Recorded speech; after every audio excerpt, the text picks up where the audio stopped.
जय श्री हरि। पूज्य गुरुदेव के चरणों में बारंबार प्रणाम। सभी नामनष्ट साधकों को जय जय श्री सीताराम। साधन सुधा सिंधु के पिछले अंकों में आपने और मैंने भक्ति के रहस्य और नामजप कैसे किया जाए इस विषय में श्रवण किया। आज इसी के अगले अंक में आप और मैं अखंड साधन कैसे हो, स्वतः केवल और केवल निरंतर श्री राम राम राम राम राम की रटना साधक कैसे लगा सकता है, इस बात को पुष्ट करने वाले लेख को श्रवण करते हैं। पूज्य स्वामी जी कहते हैं, आप बड़ी सुंदर बात पूछते हैं। ये जो दो प्रश्न आए, एक तो अखंड साधन कैसे हो और दूसरा कि साधन साध्य और साधक का स्वरूप क्या है, इनकी एकता कैसे हो। ये दोनों मिलकर एक ही प्रश्न है। एक प्रश्न आया कि मैं भगवान का हूँ, भगवान मेरे हैं। ये बात एक नई मालूम देती है। ये कैसे समझ में आए? ये दोनों ही प्रश्न एक ही ढंग के हैं और इनका उत्तर एक है। स्वामी जी लिखते हैं, वास्तव में साधक को जो ये बात समझ नहीं आ रही कि मैं भगवान का हूँ, भगवान मेरे हैं, इसका खास कारण है शरीर के साथ अपनी एकता का भाव दृढ़ है। ये एकता का भाव दृढ़ हो जाने से ही ये समझ में नहीं आता कि मैं भगवान का हूँ, भगवान मेरे हैं। वास्तव में शरीर के साथ संबंध है ही नहीं, ये केवल माना हुआ है। मान्यता इतनी दृढ़ हो गई कि सच्ची प्रतीत होने लगी है। ठीक सच्ची प्रतीत होती है शरीर के साथ एकता का दृढ़ निश्चय हो जाने से। किंतु जब ऐसी दृढ़ भावना हो जाए कि मैं भगवान का हूँ, भगवान मेरे हैं, तब वह बात ठहरती नहीं। वास्तव में शरीर के साथ इसकी एकता है नहीं और थोड़ा सा विचार करें तो यह प्रत्यक्ष हरेक के अनुभव में आ जाती है। पहले हमारा शरीर और शरीर के संबंधियों के साथ संबंध नहीं था। आज से 90 वर्ष पहले, 100 वर्ष पहले इतने जो आप बैठे हैं, इनमें से किसी का भी वर्तमान शरीर के साथ संबंध नहीं था। फिर इन शरीर के संबंधियों के साथ कब रहा और आज से 100 वर्ष के बाद इस शरीरों के साथ संबंध नहीं रहेगा, फिर शरीर के संबंधियों के साथ कैसे रह सकता है। इस विचार से हर एक भाई बहन की समझ में ये बात आ सकती है। दृढ़ता से समझ लें, सिद्धांत है जो आदि अंत में नहीं रहता वह वर्तमान में भी नहीं है और वर्तमान में भी वही है जो आदि अंत में था। इस शरीर और शरीर के संबंधियों के साथ संबंध पहले नहीं था, अंत में नहीं रहेगा, अतः अब भी नहीं है। जब शरीर के साथ हमारा संबंध नहीं तो किसके साथ संबंध? हमारा संबंध प्रभु के साथ है। वास्तव में है ही भगवान के साथ सच्चा संबंध। शरीर और कुटुंबियों के साथ तो संबंध माना हुआ है, किंतु प्रभु के साथ संबंध स्वतः सिद्ध है। जो मान्यता होती है उनमें मूल कारण होता है अनजानापन। अनजानापन आता नहीं, अनादि सिद्ध है, यानी इसका आना नहीं होता, जाना तो हो सकता है। अभी कोई किसी भाई से पूछे कि तुम्हें फ्रेंच भाषा आती है, वह कहेगा नहीं आती। फिर पूछे कब से, तो ये प्रश्न ही नहीं हो सकता। अनजानापना कब से है, ये प्रश्न नहीं बनता। इसीलिए वेदांत में अज्ञान को अनादि माना है, अतः अज्ञान अनजानापना अनादि है। फिर भी आप ये प्रश्न करें कि हम तो इसे जानना ही चाहते हैं, ये अनजानापना आया कहाँ से, इसका असली उत्तर तो हो नहीं सकता। फिर भी पूछें तो ये उत्तर है कि अनजानापना अभी से आया, जब से आपने जो अपना नहीं है उसको अपना माना। इस पर प्रश्न होता है कि जो अपना नहीं है उसको अपना क्यों माने। इसका एक ही कारण है, अज्ञान। अतः यह मान्यता अज्ञान का कारण है।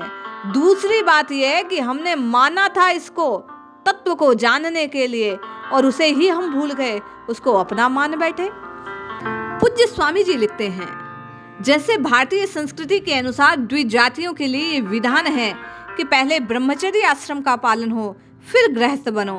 ब्रह्मचारी दो प्रकार के, नैष्ठिक और उपकुर्वाण। जो ब्रह्मचर्य से ब्रह्मचर्य आश्रम में ही रहे अथवा सीधे संन्यास आश्रम में चले जाएं, सदा के लिए अखंड ब्रह्मचारी बने, वे नैष्ठिक ब्रह्मचारी कहलाते हैं। जो ब्रह्मचर्य आश्रम का यथावत पालन करके उसकी समाप्ति स्नान करके गृहस्थ आश्रम में प्रविष्ट हो जाते हैं, फिर क्रम से वानप्रस्थ और फिर संन्यास आश्रम में जाएं, वे कहते हैं उपकुर्वाण ब्रह्मचारी। ये दो भेद क्यों?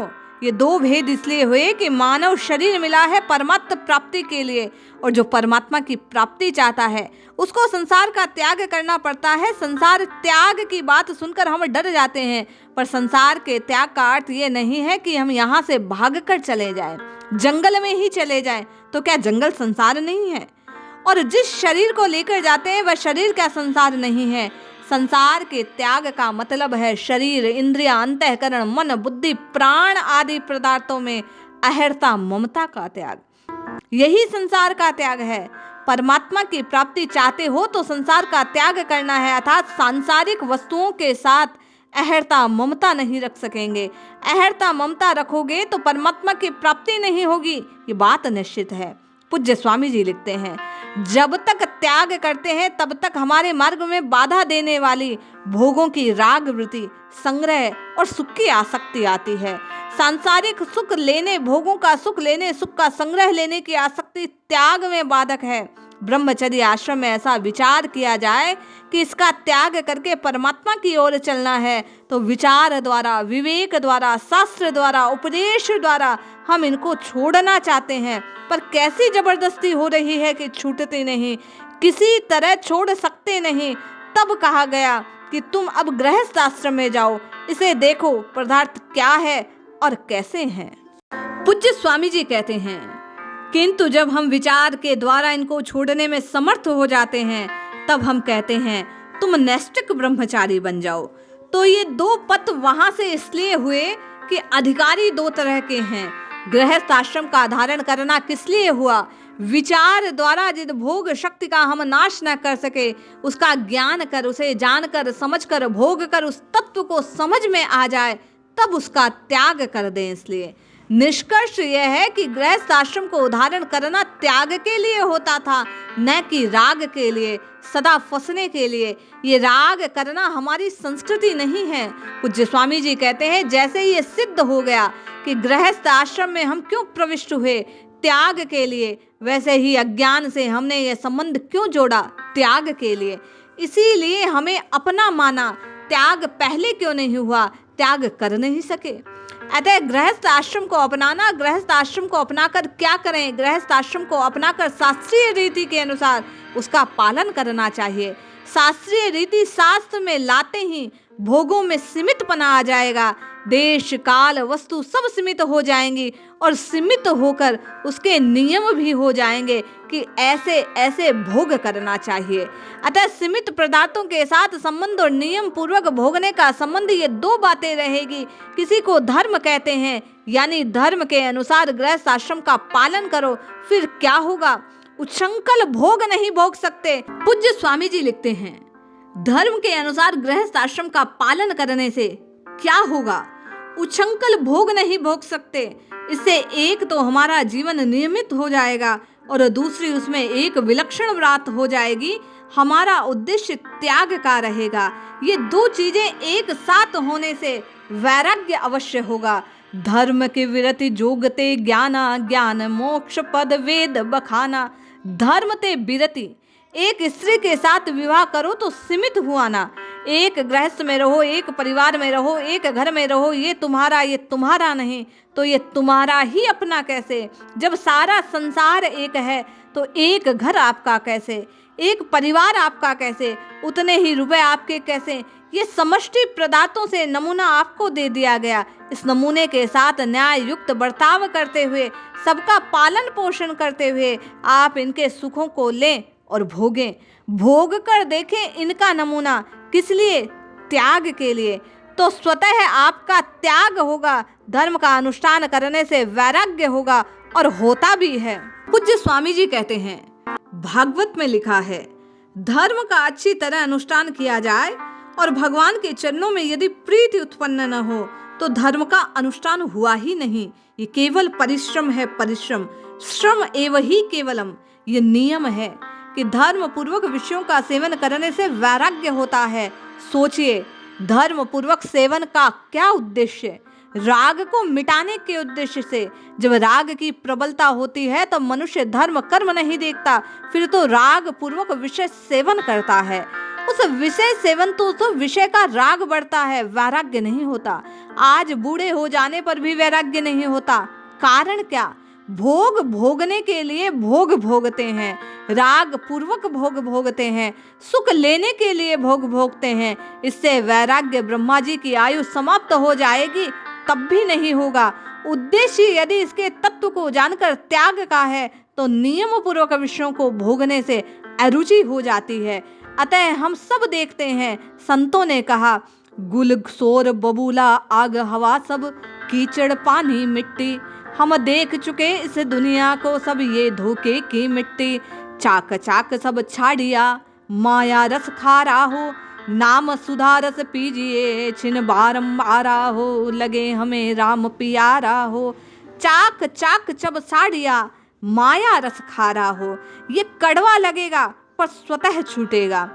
हमने जो शरीर के साथ संबंध जोड़ा वह जैसे गृहस्थाश्रमी पुरुष अपनी एक स्त्री के साथ संबंध जोड़ता है वैसे जोड़ा त्याग के लिए, किंतु उसको भूल गए। इसी का नाम अज्ञान और मूर्खता है। पूज्य स्वामी जी कहते हैं, अतएव जब हमें ये याद हो कि हमने इसके साथ संबंध जोड़ा केवल त्याग करने को, त्याग करने के लिए परीक्षा करना, देखकर छोड़ देना, आगे चलकर हमारा मन कभी ना चले। इस शरीर के साथ अपनापन माना हुआ है, यदि इसको हमने नहीं छोड़ा, हमसे नहीं छूटा, तो इसके तत्व को जान ले। जब आप इसके तत्व को जान लेंगे तो संबंध रहेगा नहीं। इसीलिए भगवान कृपा कर संसार की ऐसी सुंदर रचना करते हैं, कोई वस्तु कभी एक रूप नहीं रहती। ये भगवान क्रियात्मक उपदेश दे रहे हैं जीवों को कि जिसके साथ तुम संबंध जोड़ोगे वह रूप नहीं रहेगा। एक बात विनोद में कह देते हैं, भगवान और जीवों के बीच एक हट हो गया। जीव कहता है मैं संबंध जोड़ूंगा, भगवान कहता है बच्चे मैं संबंध तोड़ूंगा। जीव कहता है मैं बच्चा हूँ, भगवान कहते हैं बचपन को रहने नहीं दूंगा। वह कहता है जवान हूँ, भगवान कहते हैं जवानी रहने नहीं दूंगा। जीव कहता है ये परिवार मेरा है, भगवान कहते हैं मैं रहने नहीं दूंगा। जीव कहता है धन मेरे पास, भगवान कहते हैं मैं रहने नहीं दूंगा। वह कहता है मैं स्वस्थ हूँ, बड़ा हूँ, वह कहते हैं मैं रहने नहीं दूंगा। वह कहता है मैं बीमार हूँ, भगवान कहे मैं रहने नहीं दूंगा। भगवान कहते हैं जिसके साथ तू संबंध जोड़े वह संबंध विच्छेद करता जाऊंगा, तू जोड़ता जाएगा मैं तोड़ता जाऊंगा।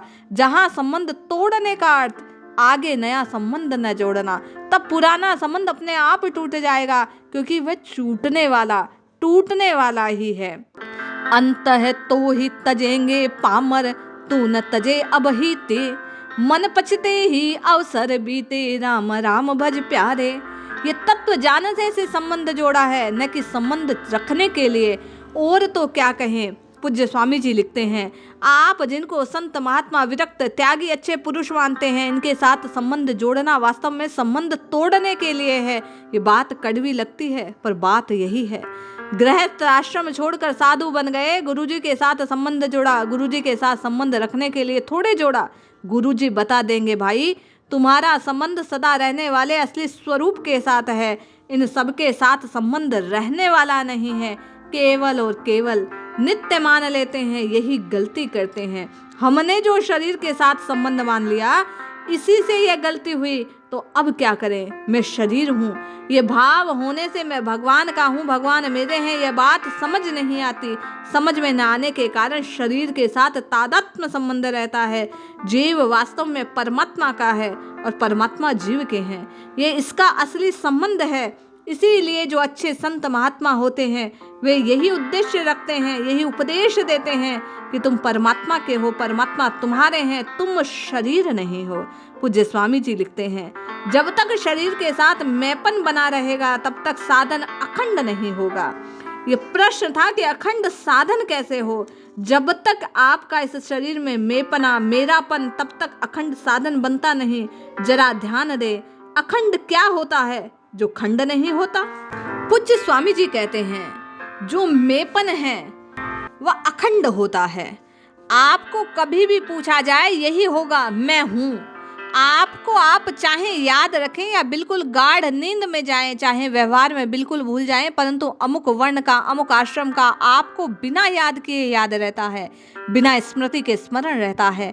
आपको याद ही नहीं, होश ही नहीं किस काम में लगे हैं, पर जरा सावधान हुए वहां मैं हूं ये भाव है। फिर वही नाम, वही गांव, वही वर्ण, वही आश्रम, अपनी वैसी की वैसी स्थिति दिखलाई पड़ने लगती है स्वप्न में भी। इसलिए मैं के साथ जोड़ा हुआ संबंध अखंड है। मैं का संबंध भगवान के साथ न जोड़कर संसार के साथ जोड़े रखते हैं और भजन करना चाहते हैं अखंड। पूज्य स्वामी जी कहते हैं, यह असंभव बात है। चाहे इस कान से सुने, चाहे उस कान से आप माने न माने, प्रमाण मिले चाहे न मिले, हमें तो भाई संदेह है नहीं। आपको संदेह हो तो आप भले ही ना माने, आपसे कोई आग्रह नहीं। वर्षों तक सत्संग भजन करते हुए भी निरंतर भजन नहीं होता। इसके अनेक कारणों में मुख्य और बड़ा कारण है आपने अहर्ता के साथ साधन का संबंध नहीं जोड़ा। साधन तो करते हैं, संसार का चिंतन करते हैं, जो होता है वह असली है, जो करते हैं वह नकली है। असली होगा वही अखंड होगा, नकली अखंड कैसे होगा? नकल करेंगे छूट जाएगी, फिर होगी, फिर छूट जाएगी, तो क्या करें? यदि अखंड साधन करना चाहते हो तो मैं भगवान का हूं, इस बात को समझे। चाहे मान ले, प्रभु के साथ संबंध जोड़ने से आप पर जिम्मेदारी आ जाती है। अब और करना ही क्या, साधन ही करना है। मैंने उस दिन कहा था ना कि साधन ही करना है, साधन भी करना है, ये नहीं हो सकता। हमारे भाई बहन साधन भी करते हैं, ये भी जो है घंटा 2 घंटा समय लगा सकता है, 12 महीने लगा देगा, 2-4 महीने और करवा देगा। घर का काम भी करना है, वह तो ही है, ये भी है, मिटेगा नहीं। जब तक आप संसार के साथ संबंध मानते हैं तब तक ये संबंध संसार में ही रहेगा।